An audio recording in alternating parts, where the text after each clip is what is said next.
राम जी विशेष योग्यता प्राप्त किए हुए हैं। ऐसा नहीं कि हमारे वृंदावन वाले ठाकुर जी नाचना गाना बजाना जानते हैं, हमारे रघुनाथ जी भी नाचना गाना बजाना बहुत अच्छा जानते हैं।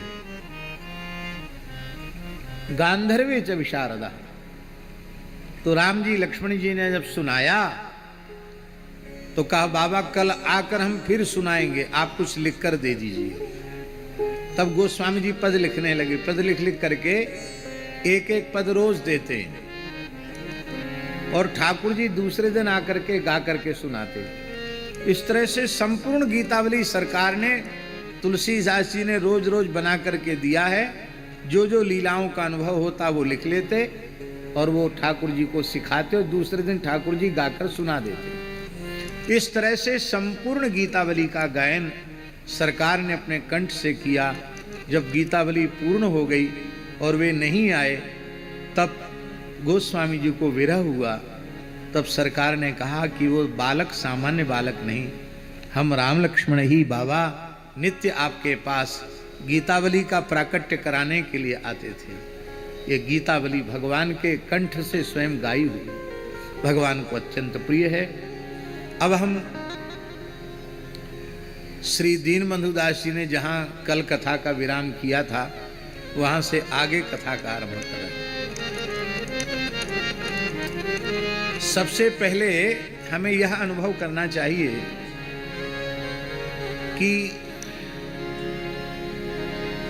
भगवान शिव जब अर्धनारीश्वर हैं,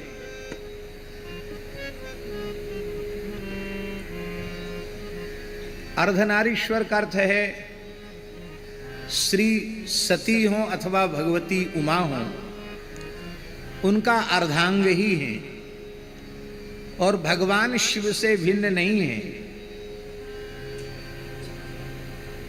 वागर्था विव संप्रक्तौ वागर्थ प्रतिपत्तये जगतः पितरौ वंदे पार्वती परमेश्वरौ। जगत के माता पिता हैं। कालिदास ने तो मंगलाचरण ही यही किया। तो भगवान शिव श्री राम तत्व को जानते हैं और पराम्बा भगवती सती शिव तत्व को नहीं जान, राम तत्व को नहीं जानती हैं। ये विचार अपने मन से निकाल देना चाहिए। सती जी भी श्री राम तत्व से भली भांति परिचित हैं और भगवान शिव के समझाने पर भी सती जी का संदेह न जाए, ये भी संभव नहीं है। फिर किस बात की सती जो पति की बात नहीं मानती है।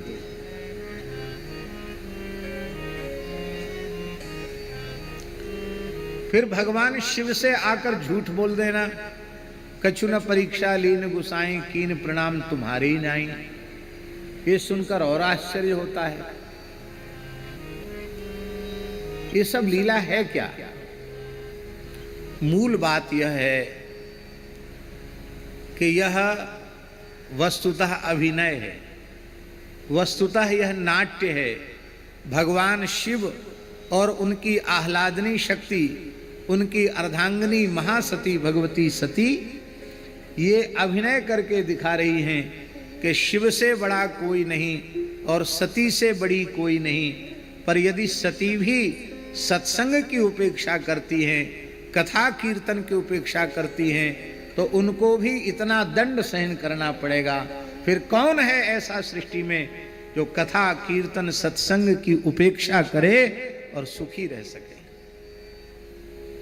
तो केवल कथा के महात्म्य को हम लोगों के भीतर प्रतिष्ठित करने के लिए ये नाटक खेला गया है।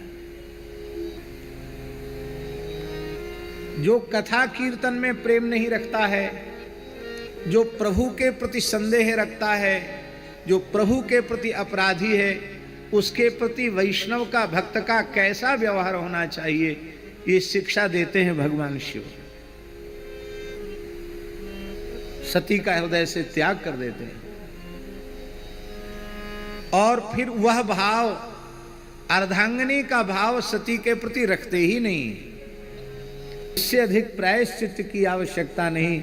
प्रायश्चित की चरम सीमा भी अब समाप्त हो चुकी है, अब बहुत हो चुका है। अब परीक्षा लेने की, अब प्रायश्चित की आवश्यकता नहीं है। और इतना होने के बाद भी भगवान शिव का सती के प्रति प्रेम कैसा? यद्यपि तुमने अपराध किया है, अपराध का दंड तुम्हें मिला है, लेकिन फिर भी मैं तुम्हारे देह से तीर्थ यात्रा करूंगा और प्रभु से प्रार्थना करूंगा कि अज्ञानवश जो तुमने अपराध किया है उसकी क्षमा याचना कराऊंगा। कथा पुराणों में प्रसिद्ध है कि सती तो भस्मसात हो चुकी थी, पर भगवान क्रुद्ध होकर अग्नि को ही समाप्त करना चाहते थे। तब अमृत वृष्टि करके सती के देह को पुनः प्रकट कर दिया गया और सती का देह भगवान शिव अपने कंधे पर लेकर विचरने लगे। उस समय इस धरती पर शक्तिपीठ प्रकट हों, इसके लिए भगवान नारायण सुदर्शन चक्र लेकर पीछे चलने लगे। जहाँ जहाँ जो अंग भगवती सती का गिरा वहाँ शक्तिपीठ हो गए। उनमें सब पीठों को मिलाकर अष्टोत्तर शत शक्तिपीठ हैं, 108 शक्तिपीठ हैं, लेकिन उसमें प्रधान 51 शक्तिपीठ हैं। अंग उपांग सब मिलाकर 108 शक्तिपीठ हैं, किंतु प्रधान शक्ति के पीठ 51 है। विंध्याचल शक्तिपीठ नहीं है। विंध्याचल जो है वो शक्तिपीठ नहीं है, क्योंकि वहां भगवती सती का कोई अंग गिरा नहीं है।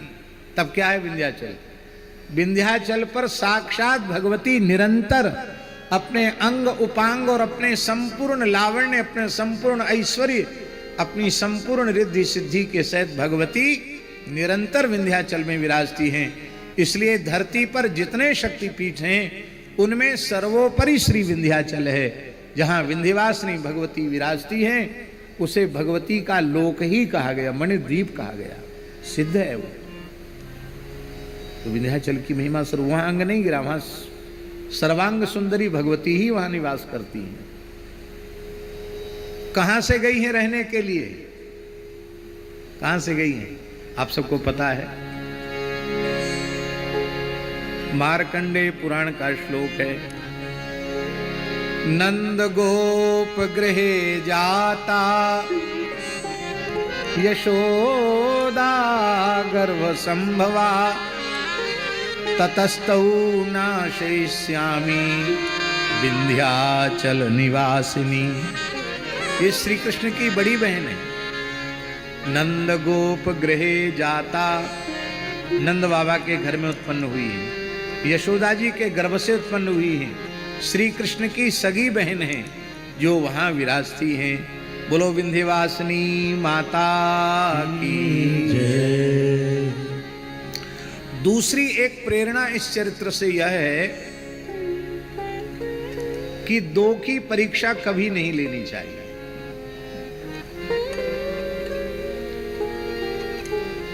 दो तो वस्तुतः है ही नहीं,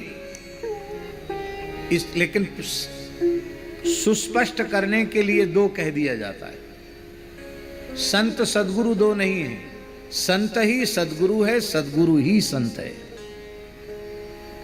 और संत सदगुरु में और भगवंत में भेद नहीं, गुरु ही भगवंत हैं, भगवंत ही गुरु हैं। और गोस्वामी जी ने विनय पत्रिका में कहा, संत भगवंत में अंतर निरंतर नहीं, निरंतर अंतर संत भगवंत में नहीं है। इस दृष्टि से हमें सुस्पष्ट रूप से यह समझना चाहिए कि किसी भी अवस्था में तीन की परीक्षा न लें। संत की परीक्षा न लें, गुरु की परीक्षा न लें और भगवान की परीक्षा न लें। इन तीन की परीक्षा नहीं लेनी चाहिए। क्यों नहीं लेनी चाहिए? आप कहेंगे कहावत तो प्रसिद्ध है, गुरु करे जान और पानी पिए छान। तो जान का अर्थ क्या है? जानना मन उसको पहचान कर समझ करके कसौटी पर कस करके। तो खरा कसौटी पर कसेंगे उसके लिए तो परीक्षा लेनी पड़ेगी। तो कैसे कहते हैं गुरु करे जान पानी पिए छान? एक संत ने बहुत अच्छी बात बताई, हमें बहुत प्रिय लगी, संभवतः आप लोगों को भी बहुत अच्छी लगी। बोले भाई गुरु करे जान, गुरु तत्व को जान गया तो वो शिष्य रह कहां गया, वो तो गुरु ही हो गया। इसलिए गुरु करे जान का अर्थ है पहले जिस संत में श्रद्धा हो कुछ क्षण तक, कुछ समय तक उनका संग करे, फिर अच्छी प्रकार से अपने भीतर से यह जान ले कि मैं इनके चरणों में अपना समर्पण करने जा रहा हूं, संपूर्ण जीवन पर्यंत इनमें भगवत भाव रख पाऊंगा कि नहीं, इनकी प्रत्येक आज्ञा का अत्यंत श्रद्धा पूर्वक पालन कर सकूंगा कि नहीं, ऐसी अपनी श्रद्धा और अपने विश्वास, अपने आज्ञा पालन की सामर्थ्य को जानकर तब गुरु भगवान की शरण लेनी चाहिए। समझ में आई बात? नहीं आई? गुरु जी को नहीं जानना, अपने को जानना है कि हम उनकी आज्ञा का जीवन पर्यंत पालन कर सकेंगे कि नहीं, उनके प्रति भगवत भाव रख पाएंगे कि नहीं, उनके प्रति मनुष्य बुद्धि का त्याग कर पाएंगे कि नहीं। न भगवान को कोई पहचान सकता है, न गुरु को कोई पहचान सकता है, न संत को कोई पहचान सकता है। ये कृपा पूर्वक जिसको जितनी पहचान कराना चाहें उतनी पहचान उसे हो जाती है, कोई नहीं जान सकता।